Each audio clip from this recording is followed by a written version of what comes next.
Welcome to the latest Pinnacle Forum podcast on stewarding the influence that God has given you. This is a series of conversations with leaders who happen to be Christians. Many are fellow partners and are also currently involved in one of our forums.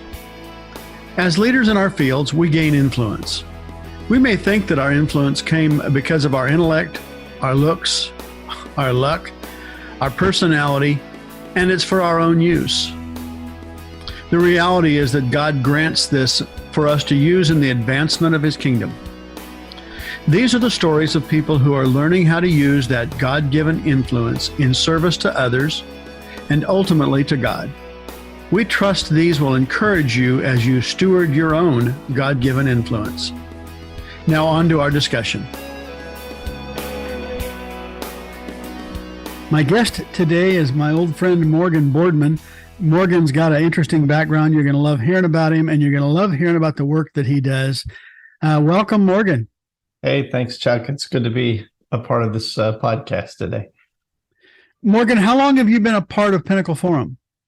So I was just calculating that, Chuck, and I think I'm coming up on 5 years in January. So I think I was in one of the original Zoom groups in Dallas.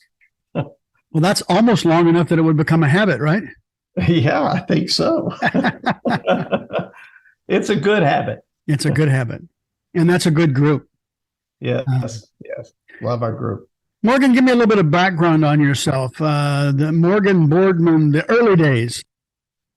Yeah, so I tell people I grew up on two seats. I grew up in rural panhandle of Texas, 80 miles north of Amarillo, 12 miles south of the Oklahoma Panhandle border, what used to be called no man's land. And my father was a farmer and the music minister of the local Baptist church. And so the two seats I grew up on were the tractor seat and the church pew. And I learned a lot from both. I learned hard work and the value of that from the tractor seat. And of course, to have a good, grounded faith in Christ. So I came to Christ at the age of 8 and began my journey there. How old were you before your dad let you drive the tractor by yourself? Probably 10. Can you imagine that? With the way things are today, can you imagine putting a 10-year-old on the seat of a tractor and saying, go plow the field? No, not at all. I've got a 14-year-old grandson, and he can throw a football, but I'm pretty sure he couldn't run a tractor. I destroyed my share of tractor equipment back in the day. So you learn sometimes from your mistakes. That's still all right. true. So you're driving a tractor at 10 and you become a believer at 8. Yeah. So thought I would follow my dad's footsteps and become a minister. I have a bachelor's degree in music education, went to West Texas A&M. It was called West Texas State University then. And then came to Dallas-Fort Worth and attended Southwestern Theological Seminary, began working in the church, mostly in music and youth ministry, and thought that's where I would be long-term, but God had other ideas. And through life's journeys and an organization that I worked for part-time while I was attending seminary, I wound up spending 23 years in a consulting organization that was the leading organization in coaching churches and Christian ministries on fundraising strategy, mostly capital campaigns, brick and mortar type of buildings. So I spent 23 years in this place where the unique conversation around money and ministry meet. And so rather than being in the church on staff like I thought I would be, God had other plans for me to come alongside the church around strategy and how to talk about ministry growth, essentially. So I remember a season of life. Cheryl and I had just got married. It's probably 22. And our church decided to build a new auditorium, new sanctuary. And conventional wisdom was that if you wanted to raise a little bit of money, you did it yourselves. But if you wanted to raise a lot of money, you brought in the pros from Texas to California so that you could raise enough money to get the job done. You're probably one of those pros. We may have met 50 years ago.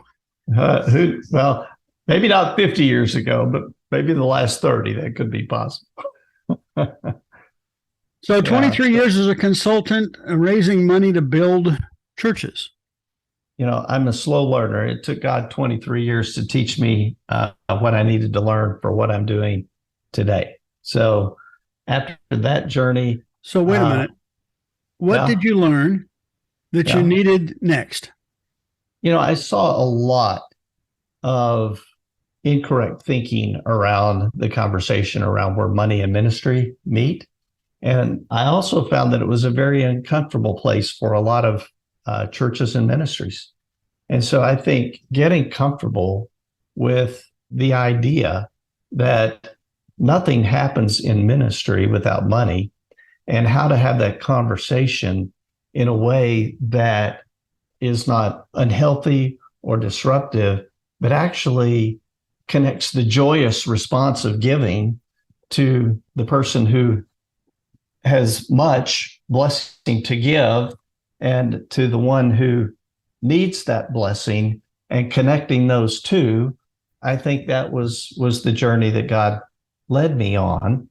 And then, just the good structure around that, because like anything, there's a part of ministry that's business, and you need good structure. You need good communication strategy. You need good marketing. You need good leadership. And again, I saw a lot of things that didn't work through those years.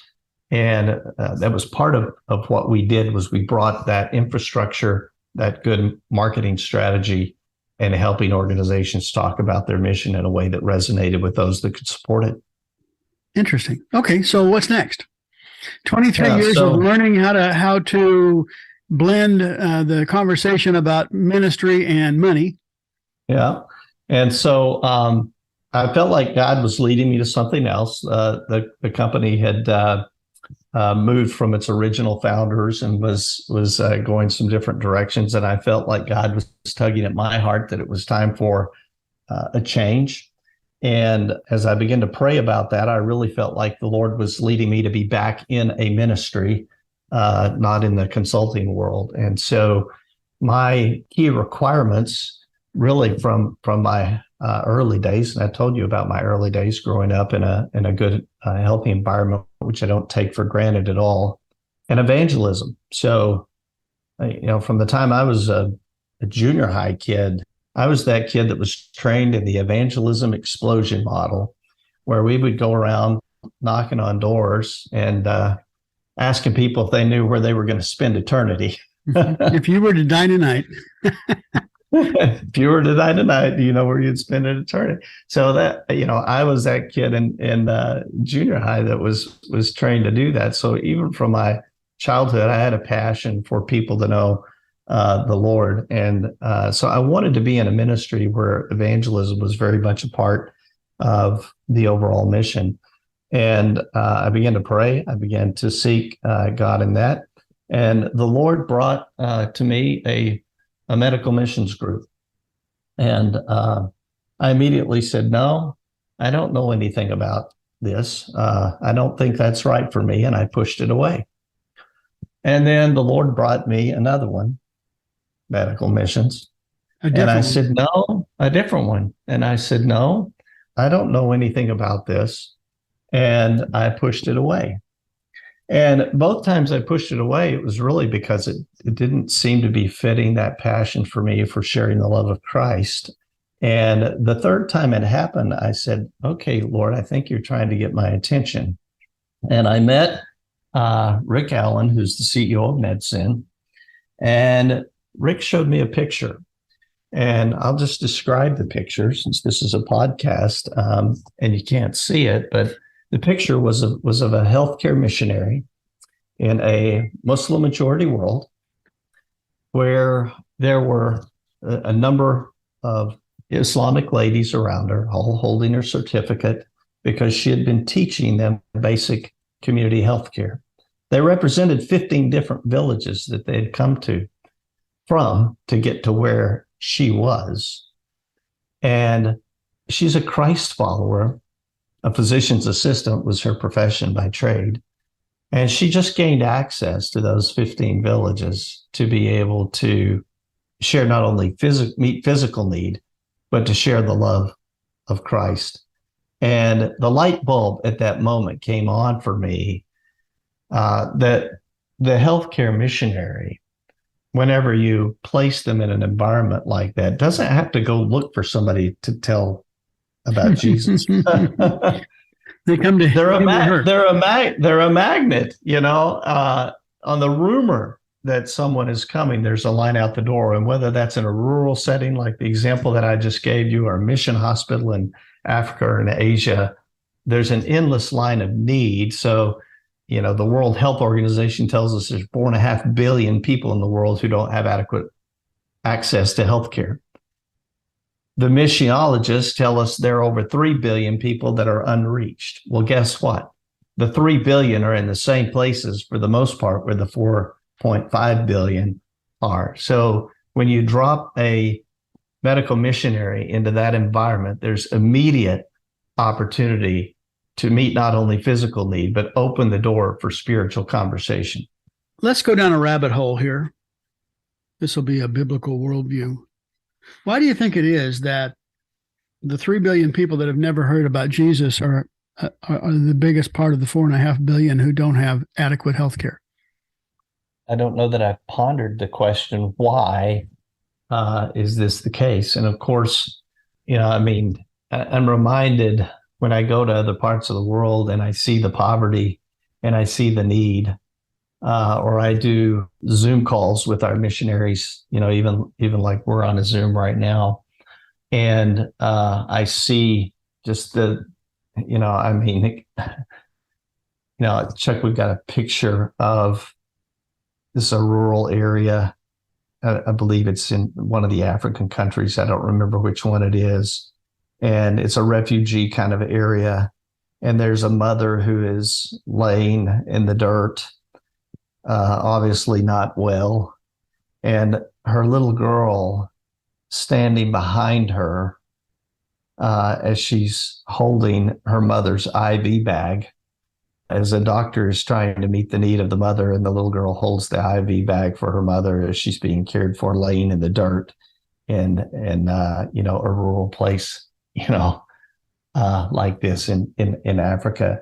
And you see something like that, and you realize we live in, the greatest country in the world. We get frustrated when we go to the doctor's office and we have to sit for 30 minutes longer than we thought we were going to. And yet in other places in the world, a 3-hour trek through the jungle to the mission hospital is not unusual at all. So I don't know the answer to why, but I know the need is there, and I know what the Lord told us to do is go meet need. Do you think a component of that could be what Christianity has brought to the Western world, to the civilization?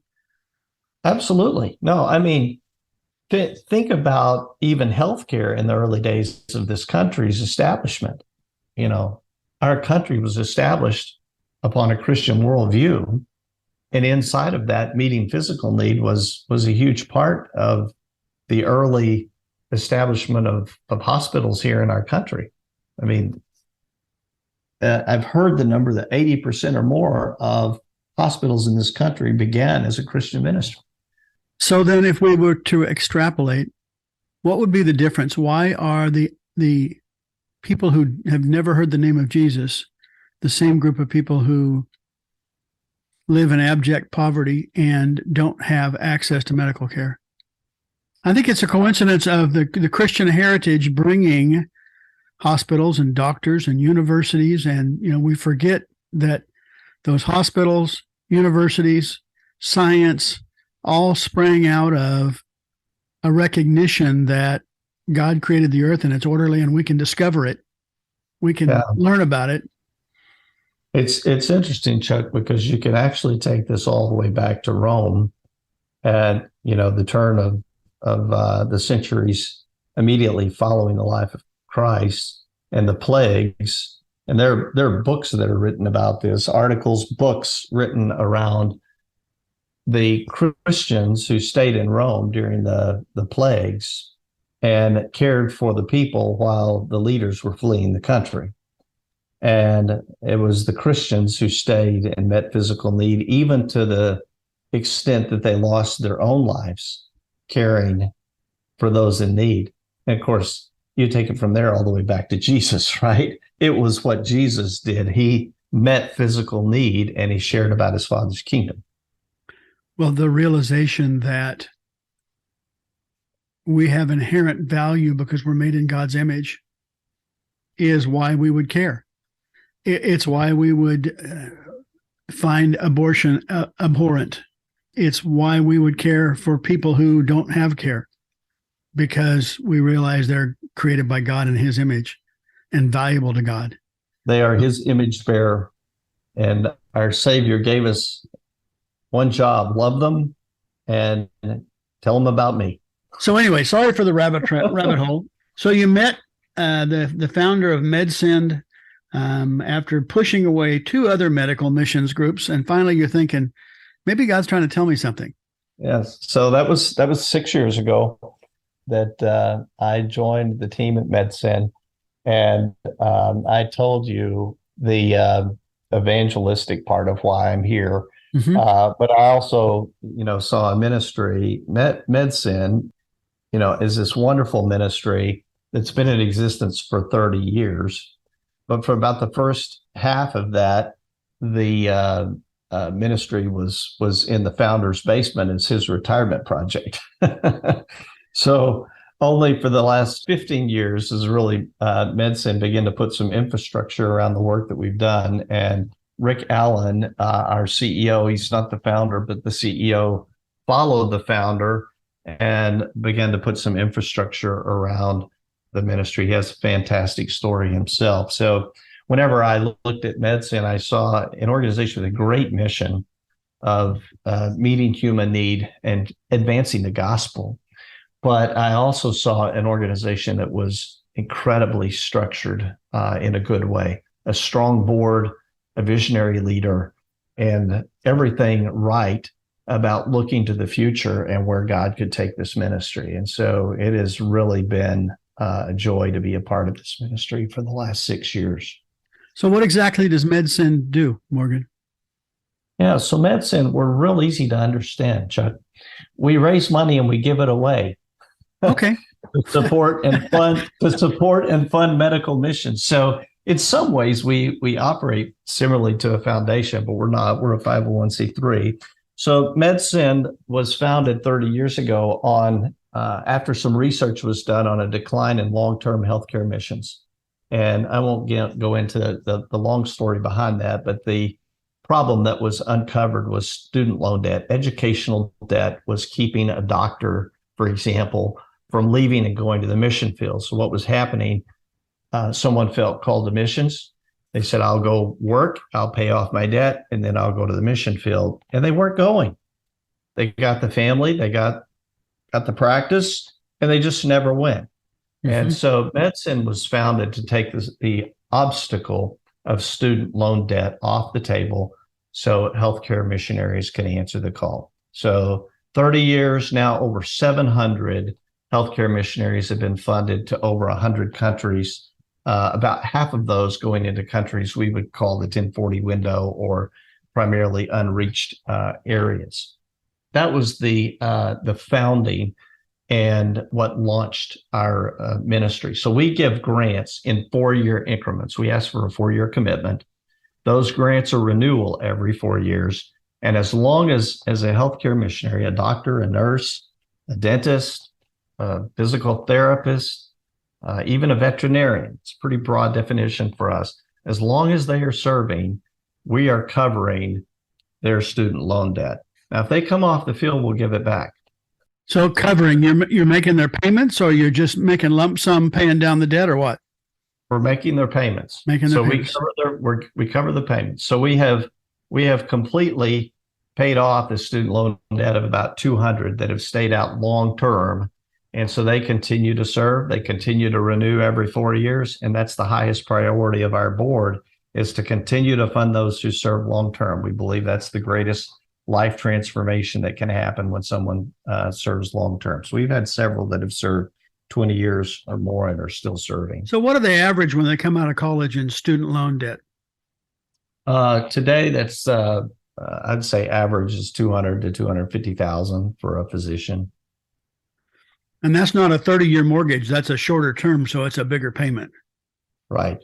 Our typical payment to fund a Western missionary for a year is $12,000, and we commit to 4 years. It's a $48,000 commitment on average for us when we award a grant to a Western missionary. And that fully pays their student debt? So that covers their student loan debt while they're serving. Interesting. And so a decade ago, our board said, we've got all of these people out in the world serving. Why are we not teaching and training nationals? Multiply your efforts. Have the doctors teach more.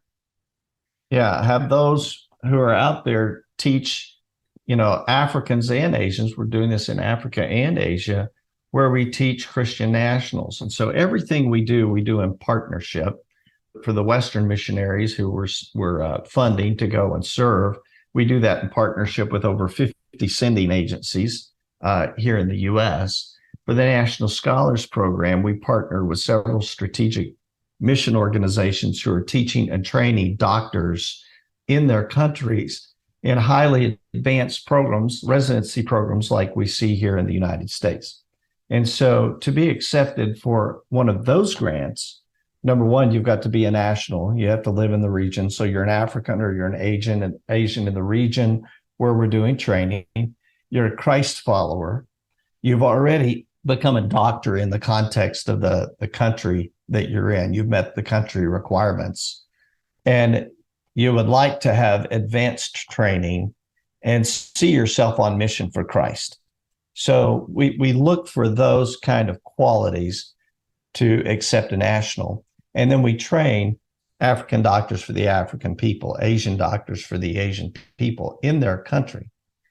So they not only become the highest trained physicians in the countries where they reside, but they're Christ's followers, and they see themselves as an extension of the mission of Christ through the work that they're doing. So you're building sustainable healthcare in these countries, but you're also perpetuating the gospel. And if there's ever a day when we're kicked out of these countries, we've left a remnant who will continue to share Christ. But not only that, Chuck, we believe that these nationals will become cross-cultural missionaries themselves into neighboring countries. I mean, how much easier would it be for a Kenyan to go to a West or North African country than it is for a U.S. Western missionary to go in? Right. So do you have more qualified applicants for this national training, or do you have more spaces than you have applicants? Right now, there's a long line of applicants, more than we have funding for. We just approved this year the largest class of nationals. We plan to add 30 new residents this year, which is the largest single year, and will push us to about 120 since the program started a decade ago. We have the capacity today to double the number of residents with the funding that we need. So do you have the figures on how many people the average national doctor serves? It's interesting because the catchment areas for these mission hospitals can be very, very large. And so I'll tell you this story. So in 2019, I went to the first graduating class of family medicine residents in Kenya. We had 5 graduates in that class, and it was they were the pilot class for this particular program.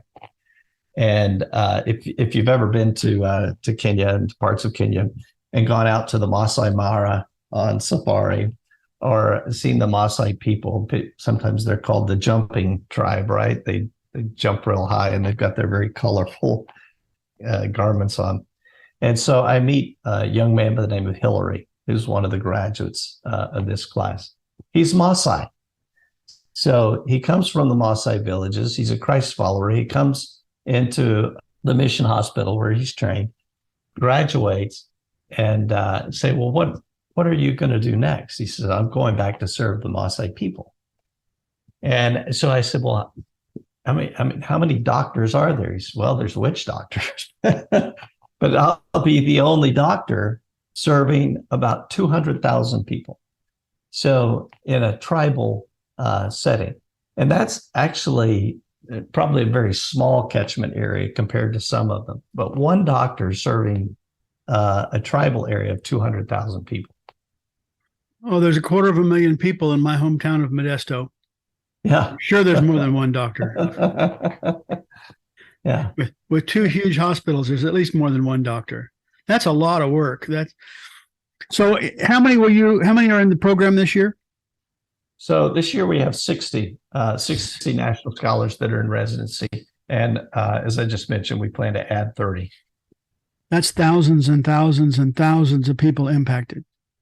Yeah, and thousands and thousands and thousands of opportunities to tell people why you're doing this. Share the love of Christ. Imagine you send one from the U.S. who trains 4, and those 4 then become the teachers and trainers. Say even half of them go and serve, but half of them become teachers and trainers themselves, and they each equip, train, and disciple 4. The multiplication impact of this is huge. So, Chuck, I was with the first graduate of the family medicine residency on the Asian continent. I'm not even going to say the name of the country, but if I said it, you would know. I mean, it is probably the leading communist country in the world. And this person gets trained as a family medicine doctor and has now trained, since his graduation, over 2,000 healthcare workers to go into this country using a term called the saline method. It's a method of talking about the salt and light of Jesus, right? With someone who doesn't know Christ. He's trained over 2,000 healthcare workers to go into this country and to share Christ through this program. So not just meeting physical need, but meeting spiritual need that's happening through this. So are there countries that you've been kicked out of? Not very many. Up until probably about 3 or 4 years ago, we could say, and for the most part, I can get a medical missionary anywhere. There are a few in more recent years. It is getting more difficult and dangerous, no question. Think about facial recognition. Think about all the ways we have of tracking people today. So some of these countries aren't tracking who's coming across their borders and out of their borders and looking for patterns, missionary patterns, right? And so we have had 2 or 3 instances now where we've had visas that are not being renewed with no explanation. And so, yes, it is getting more difficult. Not very many, but a few. Well, what's the future hold for MedSend? Yeah, great question. And so what's next for us? We are in the middle of launching a missionary care program, Chuck. So one of the things that we have seen, particularly since the pandemic, imagine the difficulty that the pandemic put on us here in the United States. Healthcare systems were taxed. Well, put that in the mission field where COVID is just another way to die, right? On top of malaria, on top of malnutrition, on top of many other things. And so the need just continues to become overwhelming. And so one of the things that we've seen particularly increase in the last 2 or 3 years is missionary burnout. And so we have launched a special project. We call it the Longevity Project, that is intended to come around these faithful servants of the Lord who are giving of themselves with access to mental health care, with access to spiritual development, and with time for respite, retreat, recharge, and helping them to be able to sustain and stay longer on the mission field. I've had a person leading this program that spent 8 years at a mission hospital in Kenya. But before that, did 2 tours in the Navy. This was during Gulf War times, right? And so he comes off the field and he says, I'm seeing the exact same thing in mission hospitals that I saw in war zones when it comes to burnout, moral injury, not setting healthy boundaries, and the difficulty of surviving as a healthcare missionary on the mission field. And so it's in response to that we've created the Longevity Project. And we had about 140 missionaries, their spouses, and their families participate in that this last year. They're building bonds with one another. We're breaking down barriers of communication. We're creating communities where they can support one another and thrive. And the whole goal of that is to help them to be able to sustain and stay longer on the mission field and thrive in their mission. So that's one thing. We're launching that this year. It's brand new. We need about $500,000 to run that program this year. It's the smallest part of our budget, but one that we anticipate growing. And the second thing, Chuck, is to be able to increase capacity for the national scholars. I told you a moment ago that we've got the capacity to double that today. Beyond that, we're going to start looking at capacity issues if we don't begin to solve some infrastructure issues, things as simple as roads, access to electricity, consumables. Imagine all the different things that are needed in already taxed resource environments. And we want to expand that. So how can we expand? For example, housing for the residents. There's only so much housing for residents. That's one of the big issues. And so we have worked together in partnership with about 13 partners this year to launch a new 501c3. MedSyn, by the way, was launched out of a 501c3 30 years ago. We were launched out of the Christian Medical and Dental Association, CMDA. So they're our parent. Mike, if you interviewed Mike Chupp, and I think you did, Mike was one of the first MedSyn grant recipients years ago. He was one of the early ones, and we paid off all of his student loan debt. He stayed in Kenya for I think it was 20 years. And now he's leading the largest Christian health ministry in the world, CMDA. So we were born out of that. Well, like our parent, we want to be an organization that helps birth other missions as well. So at MedSyn, our mission is not infrastructure. Our mission is the people. It's funding the doctors. But we have partnered with 13 other organizations to launch a new organization called the Institute for Global Healthcare Missions, IGHM, and you can actually find that online as well. And the whole goal of that organization is to come around mission hospitals and improve infrastructure. Sometimes that will be buildings, sometimes that will be consumables, sometimes that will be access to administrative needs that are there in those hospitals. And the whole goal of that is to be able to continue to build the capacity of the National Scholars Program to equip, to teach, to train, to disciple nationals so that they can be self-sustaining and carry on. So a lot of ministries are struggling financially after COVID. Has MedSyn taken a nosedive? No, Chuck, we have not. We've seen, some good growth, good incremental growth over the last several years. Our largest year when it comes to funding was 2021. So immediately, right after COVID hits, and we pivoted very quickly to Zoom. One of the ways people learn about MedSyn is we hold a lot of events around the country, come to a dinner, come to a gathering, and hear from a missionary and what's going on. But we couldn't do that. So we very quickly pivoted to Zoom. And we had, 50, 100 people showing up on Zoom meetings and hearing from missionaries. And so what we learned is we've got a really great tool here where we can help connect the U.S. donor to the person that they're supporting on the mission field through this Zoom technology. Yeah. And so we saw our largest year to date during 2021. And this last year, I know a year when there's a lot of nonprofits who have struggled in this last year, kind of following the pandemic. We ended the year ahead of the previous year. So the Lord is blessing. We give thanks for that. And, we believe that we have a strong mission. And as long as He's blessing, we're going to push forward. So Morgan, if people are interested in you or what you do or how you grew your passion or how you recognize God's call on your life or anything else, or more information on MedSend, how can they contact you? Yeah, so Chuck, you can certainly send me an email, morgan@medsend.org, morgan@medsend.org. I'm also on LinkedIn. Feel free to link in with me. I've got a lot of folks that I'm linked in with, but yes, I would love to get to know. I love getting to know new people everywhere. So feel free to contact me.